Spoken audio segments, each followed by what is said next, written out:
क्या है ये इश्क, ये प्यार, ये मोहब्बत? जब इंसान का भरम टूटता है तब उसे मालूम पड़ता है इश्क है क्या। ओ सुहाना भरम तो टूटा, जाना के हुस्न क्या।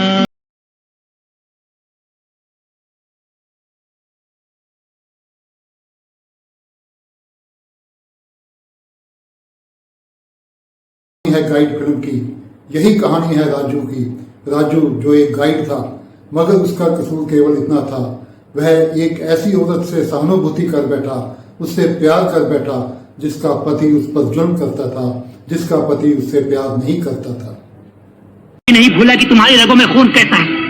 मैंने तुमसे शादी करने का पाखंड किया तो पूरी तरह ये जानकर कि मैं तुम्हें अपनी जरूरत के लिए खरीद रहा हूँ। यही कसूर था ना राजू का, कि वह औरत जो अपने पति की जुल्मों से तंग आकर, पति की बेवफाई से तंग आकर मरना चाहती थी, मगर राजू ने उसे मरने नहीं दिया।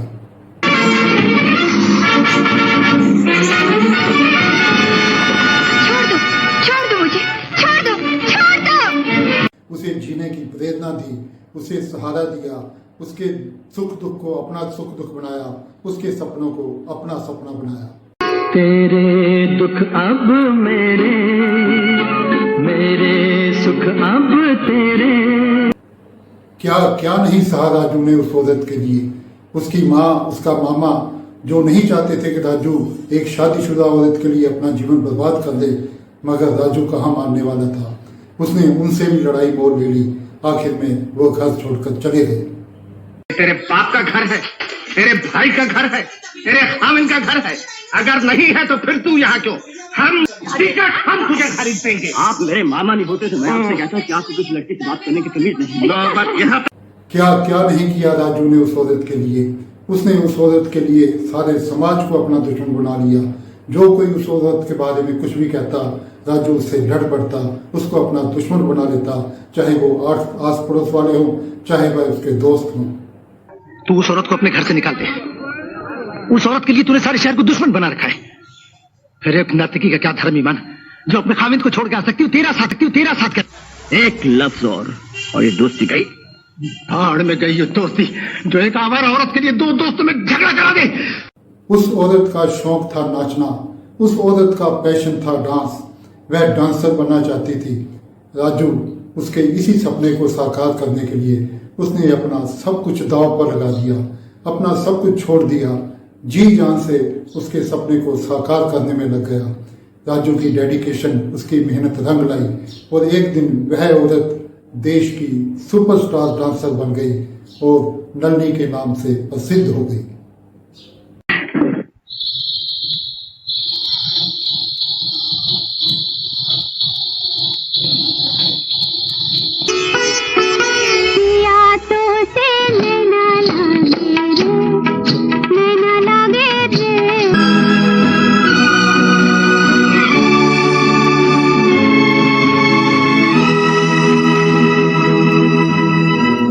सब कुछ था राजू के पास, धन दौलत, ऐशो आराम, मगर नलनी के पास समय नहीं था राजू को देने के लिए।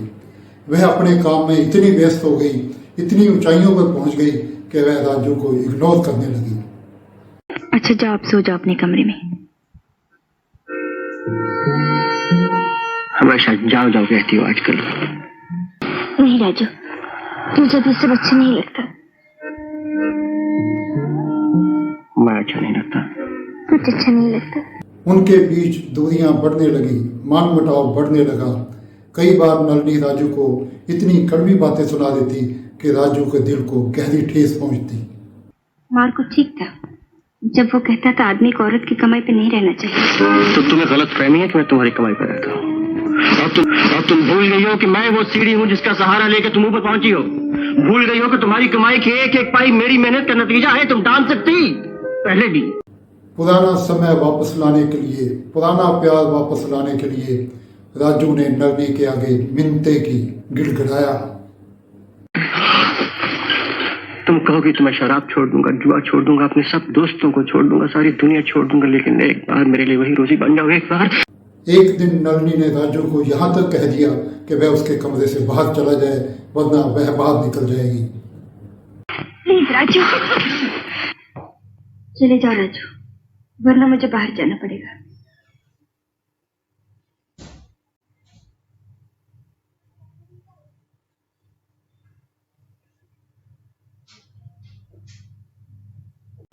अब राजू का दिल बिल्कुल टूट चुका था। बातें करने के लिए इतना तरस रहा था कि सोचा थोड़ी पीकर अपने आप से कुछ कहूंगा। जिंदगी भी एक नशा है दोस्त, जब चढ़ता है तो पूछो मत क्या आलम रहता है, लेकिन जब उतरता है। कितनी सच बात थी। जिस औरत के लिए राजू ने सब कुछ छोड़ा, अपनी माँ को छोड़ा, अपना काम धंधा छोड़ा, सारे समाज से दुश्मनी ली, प्यार में जिनके सब जग छोड़ा, हुए बदनाम उनके ही हाथों हाल हुआ ये, बैठे हैं दिल को थाम। इसी बीच नलिनी का पति अपना लोकल खुलवाना चाहता है ताकि वे अपने गहने निकाल सके, और उसके लिए उसे चाहिए नलिनी के सिग्नेचर, अपनी पत्नी के सिग्नेचर। जब राजू के पास वो डॉक्यूमेंट आते हैं तो वह उसे नलिनी के पास नहीं ले जाता, उसके जाली सिग्नेचर स्वयं कर देता है, इसी डर से कि यदि नलिनी उसके अपने पति से मिली तो कहीं वह वापस उसके पास ना चली जाए।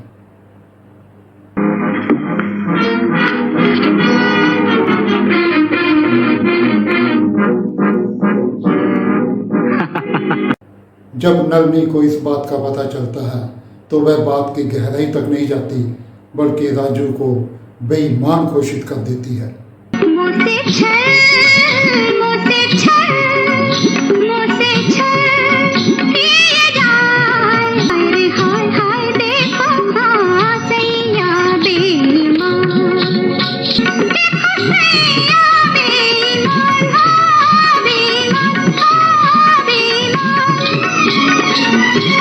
अगर नलिनी चाहती तो यह कहकर कि यह सिग्नेचर उसके अपने हैं राजू को बचा सकती थी, मगर उसने ऐसा नहीं किया।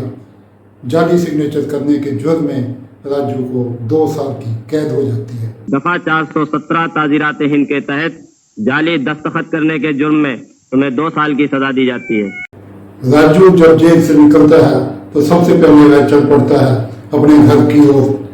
अचानक उसे पुराने जख्म याद आ जाते हैं, वह सोचने लगता है कौन है तेरा मुसाफिर, जाएगा कहाँ। चल पड़ता है अनजान रास्तों पर, अनजान मंजिल की ओर।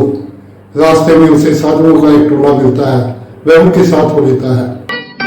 कहते हैं ज्ञानी दुनिया है फानी, है सबकी देखी है सबकी जानी, आई कुछ तेरा ना मेरा, कुछ ये चैया पाएगा कहाँ वहाँ। मगर सुबह जब वह उठता है तो वह राजू नहीं होता। भोले भाले सीधे साधे गांव वाले उसे एक साधु समझ लेते हैं, वह उसे स्वामी जी मान लेते हैं। स्वामी जी, स्वामी जी, स्वामी जी। राजू को भी रहने का, खाने पीने का सहारा चाहिए था। वापस तो वो जाना नहीं चाहता था जहाँ उसका दिल टूटा था। वैसे भी पढ़ा लिखा था वो, बातें करने उसे आती ही थी, तो गांव वालों की छोटी मोटी समस्याएं दूर करता रहता, उनको कहानियां सुनाता रहता। धीरे धीरे वह गांव वालों की नज़र में एक चमत्कारी बाबा बन गया। अब गांव वाले उसे पूजने लगे, तभी गांव में अकाल पड़ गया, बरसात हुई नहीं, लोग मरने लगे। अब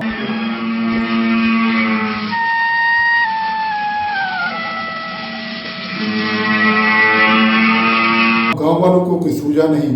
किसी ने ये अफवाह फैला दी कि स्वामी जी ने कहा है कि वह 12 दिन का उपवास रखेंगे, अन्न नहीं खाएंगे, पानी को नहीं छुएंगे ताकि बरसात हो जाए। एक तो पानी नहीं बरस रहा है, उस पर खाना पीना छोड़ दूंगा, जाने दूंगा। तुझसे कहा? हाँ, मुझसे कहा। ये कहा कि पानी नहीं बरस रहा है इसलिए खाना नहीं छोड़ देंगे। क्या उनके इसी विश्वास में फंस गया। उसने उन्हें समझाने की कोशिश की कि वह एक साधारण इंसान है, उसके पास कोई चमत्कार नहीं है, उसके उपवास रखने से बरसात नहीं होगी। लोगों को सख्त गलतफहमी हुई है। मैंने कभी दावा नहीं किया कि मैं कोई साधु महात्मा हूँ। अगर होता भी तो क्या मेरे भूखे रहने से पानी बरस जाएगा? ये सब कहानियों की बातें हैं, वो भी सिर्फ बच्चों की कहानियां। तू इन मगर सीधे साधे भोले वाले गांव वालों का विश्वास इतनी जल्दी टूट सकता था क्या? वो माने नहीं। आखिर राजू को मजबूरन उपवास रखना। मेरा विश्वास और भी दृढ़ हो गया है कि 12 दिन के तप से पवित्र होने के बाद उपवास के कारण वह चारों तरफ फेमस होने लगा। दूर दूर से लोग उसे देखने के लिए आने लगे। उसकी माँ को और नलनी को जब पता चला तो वह भी उसके पास पहुंच गई। अल्लाह मेघ दे पानी दे छाया दे रे तो रामा मेघ दे। एक बहुत बड़े महात्मा उतरे हैं और उन्होंने बरसात लाने के लिए बहुत बड़ा व्रत रखा है। सोचा उनके दर्शन करते चले। तुम भी चलो ना हमारे साथ। बढ़ते चलो भाई, ऐसे नहीं कर। भोला मैंने कितनी बार तुमसे कहा कि मेरे कोई पाँव न छुए। मना करे भी मानते नहीं है। माँ बहन जी, तुमसे एक बार कहा गया कि तुम। स्वामी जी, ये मैडम पूछ रही हैं क्या आपने कभी प्यार किया था? अब एक बात उसे लगा, उसके पास नलनी भी है, उसके पास माँ भी है, उसके पास सब कुछ है, तो वह वहां से निकल जाए। मगर उसकी अंतरात्मा ने उसे ऐसा नहीं करने दिया। लाख मना ले दुनिया साथ न ये छूटेगा। हजारों रुपए पानी फिर जाएगा, उनका विश्वास मिट्टी में मिल जाएगा। मुझे क्या समझेंगे? ढोंगी, धोखेबाज। तुझे यकीन है कि पानी बरसेगा? तू भी इन जाहिलों की तरह अंधविश्वासी होने लगा। सवाल अब ये नहीं कि पानी बरसेगा या नहीं, सवाल ये नहीं कि मैं जीऊंगा या मरूंगा। सवाल यह है कि इस दुनिया को बनाने वाला, चलाने वाला कोई है या नहीं। अब वह अपने दिल से, अपनी आत्मा से उन लोगों के दुखों को, उन लोगों के कष्टों को, उन लोगों की पीड़ा को महसूस करने लग गया था। महात्मा, ये मुझे तेरा बच्चा समझते हैं और तू मुझसे इतना दूर।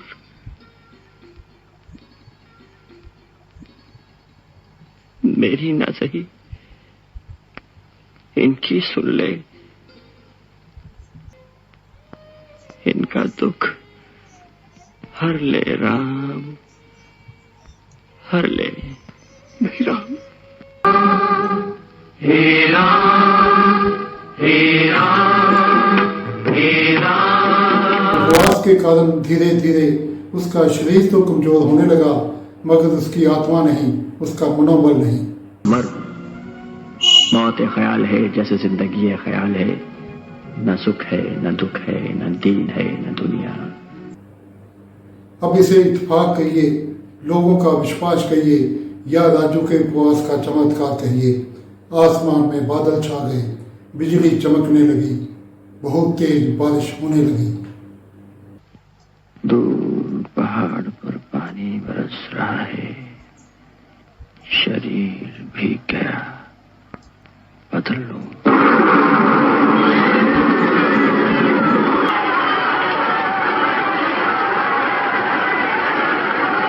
मगर तब तक राजू इस दुनिया को छोड़कर जा चुका था। राजू, तुम्हारा व्रत सफल हो गया। जोरों की बारिश हो रही है। देखो, लोग कितनी खुशी खुशी नाच रहे हैं। राजू, राजू उठो राजू।